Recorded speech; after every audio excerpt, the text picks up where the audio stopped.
Hello everyone and welcome back to another Blender tutorial. Oh, looks like this fan. Get out of here, fan. It's Blender time. Today we are going to be going over the Voronoi texture. We went over the noise texture in depth the other day, so I thought today we'll move on to another one of my favorites, which is the Voronoi texture. So we're first of all going to be covering all the different Voronoi texture tools and how to use them. Then we'll go over some practical applications, and then we'll finish off with a quick quiz just to go ahead and put that information into your long-term memory. So it's going to be super fun and exciting, so let's go ahead and jump straight into it.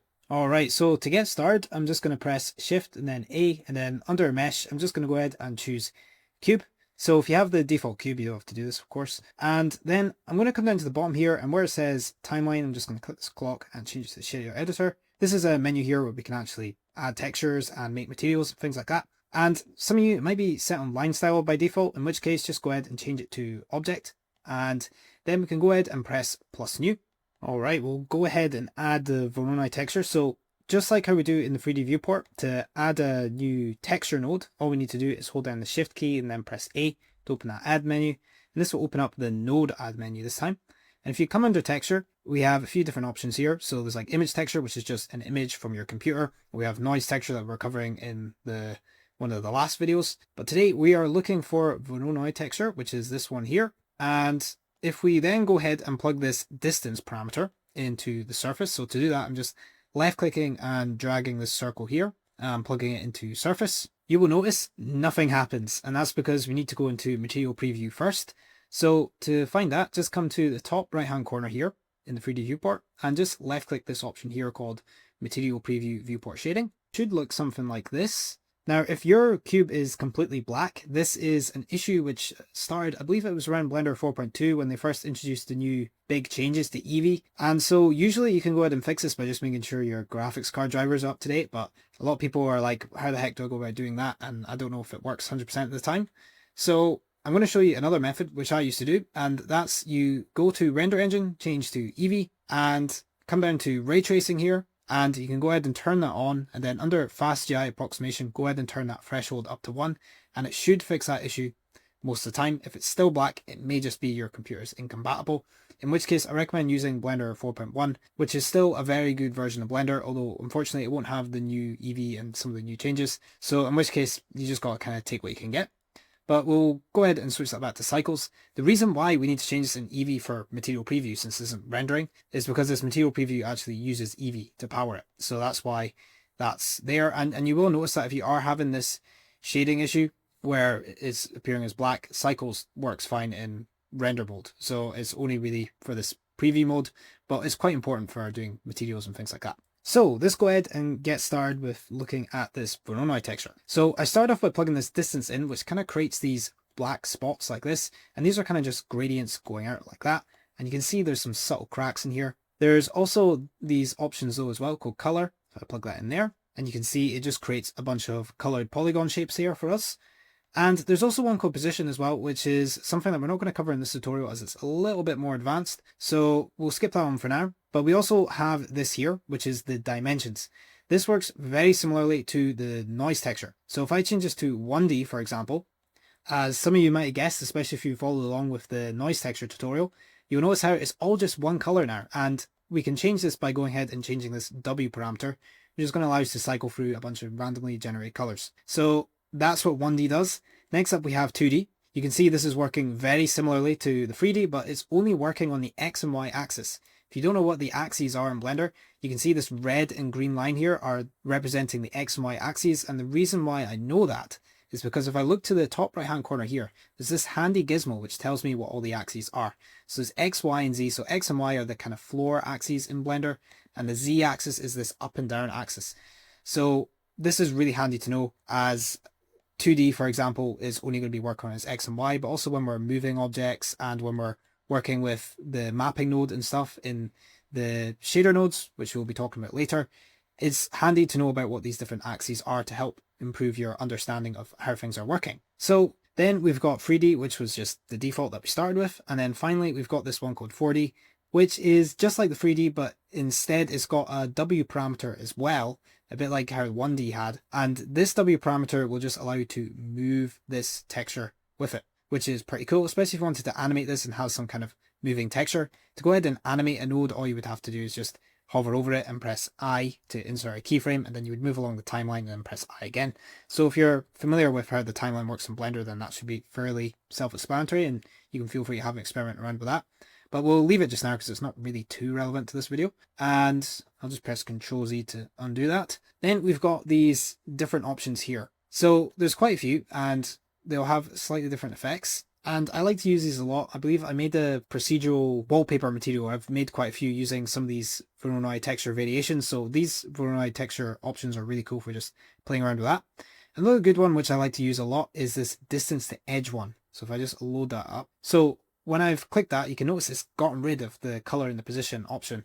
And that's because this is a black and white only one. So I'll go ahead and plug that into the surface. And so this is what it'll look like when it's plugged in. And we're going to be talking a little bit more about this in the practical applications section, as this is super handy for creating things like leather and things like that, as I'll show you later. So this is one to keep in mind. I would say probably the standard F1 and maybe messing around with some of these other options for wallpapers and things like that. And then using this distance to edge is some of the main things which I use this node for. So if I go back to F1 here, come on Blender, you can see we have some more options here, which just allows to generate some more variation, which is pretty cool. Then we've got all our basic shader parameters here. So we've got scale, which just allows you to adjust the size of the texture. And we've got detail, which just allows you to kind of layer things on top and make a bit more of a grainy effect. I don't know if this works exactly the same way how noise detail works. I know noise detail is just stacked noise textures on top of each other. I'm not sure exactly how this one works, but it's a great way to kind of grain it up a little bit. And when you're using these built-in textures to create procedural materials and stuff, a lot of the time you only really need to understand roughly what the tool does to try and understand how we can create a visual effect. And then we have this roughness parameter, which if you guys remember from the noise texture tutorial, is again just going to act as that kind of on and off switch for the detail. So for example, let's say I put the detail up to 3.9 and I turn this to 0. It's now like as if the detail hasn't even been touched, because the roughness is like an on and on switch for the detail. So it's set to 0.5 by default, but of course if you put it to 1, then the detail is now going to be in full effect here. I'll go ahead and set the detail back to its default. If you forget what the default number is, all you need to do is right click it, and then you can choose reset to default value, and we'll set the roughness to default value too. But this time we'll use the hotkey, so I'll hover my mouse over here and just press the backspace, and there we go, it's back to default. Then at the bottom here, we've got this parameter called randomness, which just allows you to mix up or randomize the Voronoi. So you can notice when I've turned that to 0, it's now pretty much just turned into a bunch of kind of gradient squares like this. And when I put it back to 1, it's created that more random pattern again. So this is really cool just to have extra control when you're making your procedural materials. So let's go ahead and move on to bringing a shader into the mix. So I'm just going to left click and drag my Principled BSDF. If you deleted yours, just go ahead and press Shift and then A, and then under shader, just go ahead and choose, where is it? Principled BSDF, should be somewhere around here. Yeah, here we go. So you can choose it there, and then you can go ahead and just plug that in between these two nodes. And awesome. So now you can see it's a little bit different. It's kind of got more of a shaded effect to it. You can see there's more gray here, as before it was kind of more evenly lit when it was just plugged straight into the material output. And this is essentially what the shader is doing, is it's applying lighting calculations to it. So you might be thinking, well, you don't have any lights in your scene, why is it being lit up in the first place? And this is what the material preview does, and a lot of beginners do get caught up here. They think that when they add light objects, you should be able to see it inside of this material preview, but it doesn't really work like that. The material preview is just using something called an HDRI, or like a world lighting, which is built into Blender, just to allow you to view your materials quite neutrally. And when you go into this fourth option here, which is the render preview, which is what your camera output when you render an image will look like, then it's going to use all the lamps and the lights and stuff which you add into your scene. And of course you can add your own HDRI and things like that as well if you just want a quick easy lighting. I've made a few tutorials in the past on how to add those in if you're interested. So that is why there's some shading here, and this shader here, my personal favorite shader. I've made a couple of tutorials on it before, so if you want to have a more in-depth look into it, then I've got a whole video on the Principled BSDF. It is the ultimate shader and probably one of the only ones you really need to know. There's maybe a couple more, like one for creating anime shaders and things like that. But I'm going off in a bit of a tangent here. Let's go ahead and move on to the next step, where we're going to look at some practical applications. So let's go ahead and bring in another node. We're going to hold down the Shift key and then press A to open the Add menu. Then under Input, I'm just going to go ahead and choose Texture Coordinate. So some of you may be familiar with this node. And again, I only really want you to be concerned about these two options here, which is UV and Object. We've just had a few videos talking about UV unwrapping, so some of you might be a little bit familiar with it now. But essentially, UV will just use the UV map coordinates of your object. UV unwrapping, if you don't know, is just the process of turning a 3D object, kind of cutting it up and turning it into a 2D form so you can apply an image texture onto it. With these built-in procedural textures like Voronoi texture or noise texture, as you'll notice, a lot of them have a third dimension to it, whereas an image texture is locked to just 2 dimensions, so you have to use UV for that in order to apply it onto the model. But for these procedural materials, you can go ahead and use this 3D and 4D, so you don't actually need a UV for it. So the best one for these then, in that case, when we're building these procedural materials, of course, you might want to turn into texture later through texture baking or something like that. But that's a bit more of a different process, and I would recommend covering that at a later date as it's a little bit more of an advanced topic. If I go ahead and plug this object into the vector here, what's essentially happening here is the Voronoi texture is being applied or distributed across the cube evenly using the object as a reference. So that's a very simple explanation, but essentially this is a great option to use for any of these 3D or 4D built-in textures like the Voronoi texture when we're making our procedural materials and things like that. So that's the best texture coordinate to use for this. And the reason why it was looking okay earlier is because Blender actually UV unwraps the cube by default and it looks pretty decent, so it's fine. But if you had some kind of complex object which you hadn't unwrapped yet, you might find that you just weren't able to see the Voronoi texture at all. So by going ahead and plugging the object into the vector here, you should hopefully now be able to see it. And one practical application which I like to use the Voronoi texture for is to create a kind of spotty wallpaper pattern. So to go ahead and do that, you just need to go ahead and hold down the Shift key and then press A to open this add menu. Then we're going to come to Converter this time, and we are going to go ahead and choose Color Ramp. Then we can go ahead and plug that in between the distance and the base color. And at first nothing will change, which is totally fine. And what we can do here is we can move these sliders by left clicking and dragging them, and you can see that's going to increase the strength of this kind of gradient and make it a little bit more higher contrast to the point where it literally just becomes circles and a white background. If you want to get rid of the gradient in its entirety, you can go ahead and change this linear option on the color ramp to constant. Essentially what this is doing is just making it so it's no gradient at all. It's just exactly on the boundary, which is pretty cool. It saves us having to squash the two things together. And this is how we can very easily make a kind of spotty pattern or like a spotty wallpaper or something like that. And you can then, of course, change the colors by left clicking one of these, and then you can change the color in here. But I'm going to show you a little bit more of a professional way of doing it, which I like to use to make my procedural materials, which I give away for free and some which I sell as well. And that's that we can press Shift and then A. And then under Converter, this time we're going to choose this mix node here. And at first, we're going to need to change a setting on it. We're going to need to change it from float here to color. And now we've got this mixed color node. So to use this, all we need to do is plug this black and white information into the factor, which can be a little bit difficult for beginners to understand. But essentially what's happening here is we're taking this black and white input and we plug it into the factor. Now, color A here is going to be the black or the darker colors, and color B is going to be the brighter or white colors. Since we just have black and white, it's just B is going to be white and A is going to be black. And when I go ahead and plug this result back into the base color, we're just going to have this plain gray material because both our A and our B are both gray. So we can go ahead and change this. So if we want those black dots maybe to be a kind of, let's go for a blue color. Why not? Maybe a little bit more desaturated. And we can maybe make the white color, what would go nice with blue? Maybe a kind of purpley red. Oh man, this does not look very good. But yeah, you can see how this can work. I probably want to keep it just a neutral white color here. And yeah, there we go. That's got an easy way to customize our colors.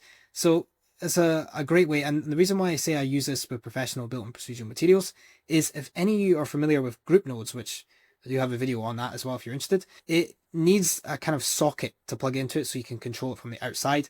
And these A and B sockets will allow you to control it from the outside of a group node, which is pretty good. If all that's going over your head, please don't worry. It's a little bit outside the scope of this video, but I just thought I'd briefly mention it for the more advanced users who have a little bit more understanding of how group nodes and things like that work. So let's go ahead and cover the next practical application, which I use the Voronoi texture for. And that's, I like to use distance to edge parameter, which we talked about earlier. So I'm just going to left click and select these, and then I'll just press X to delete them because I don't want them anymore. And then I'm going to hold down the Shift key and press A to open the add menu again. And this time we're going to add a new color ramp, and I'll explain why in a second.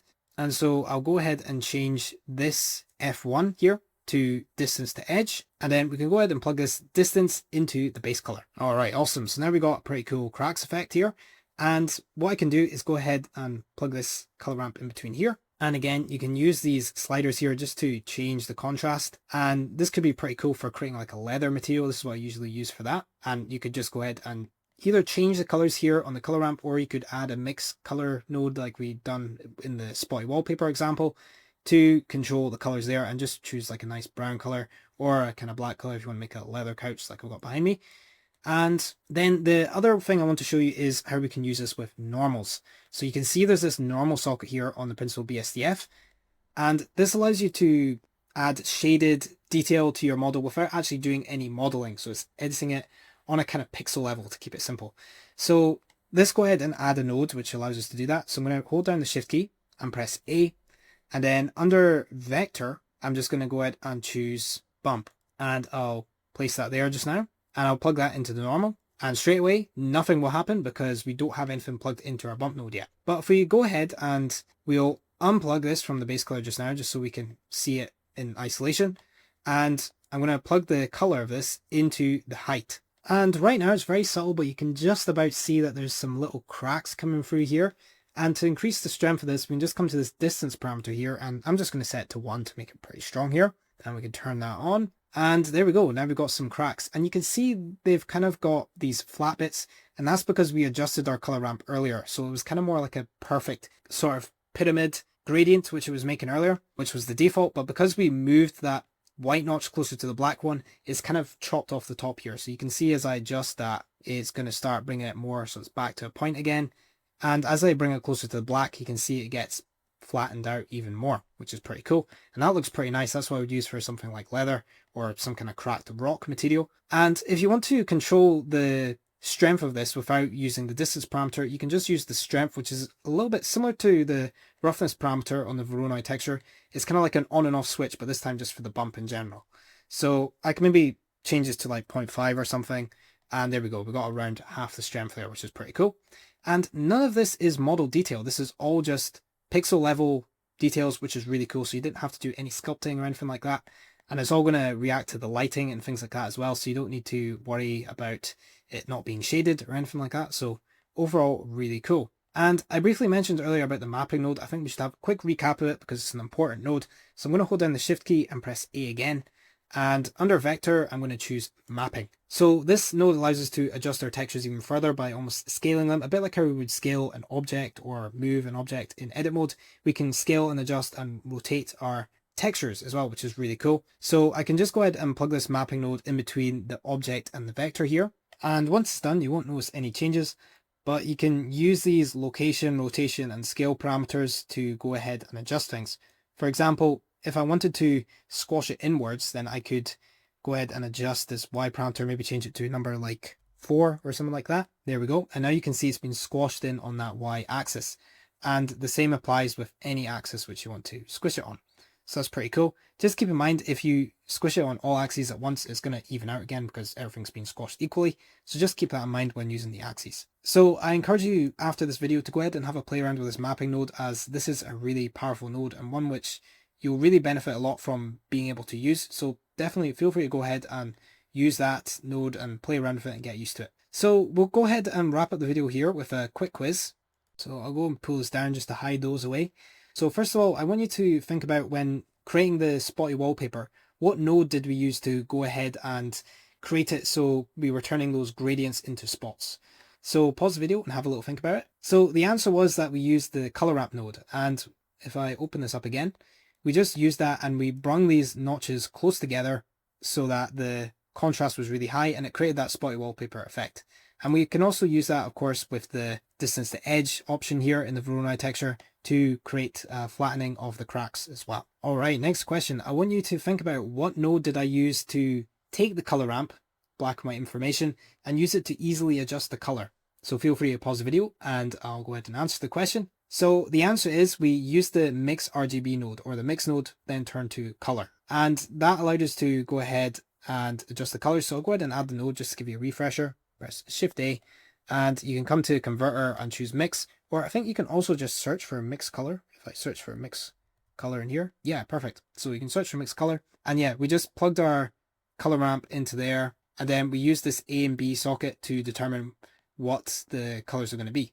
Bonus question here, which one is going to be controlling the black areas and which area is going to be controlling the white? So have a pause and have a think. So the answer was the A socket is going to represent the black colors or the darker colors, and the B socket is going to represent the brighter or the white colors. So in our case, since we made it pretty high contrast, it's just going to be A represents black and B represents white. And the reason for this is because black is represented with the number 0 in terms of grayscale values, and white is represented with the number 1. So it makes sense that A, B, so 0 to 1, so it's in order. So that's why it's in the order it's in. And then when we went ahead and plugged that into the base color, that just allowed us to very easily adjust the color.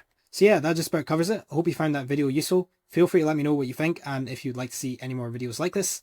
And apart from that, I hope you have a lovely rest of your day, and I'll talk to you later. Take care.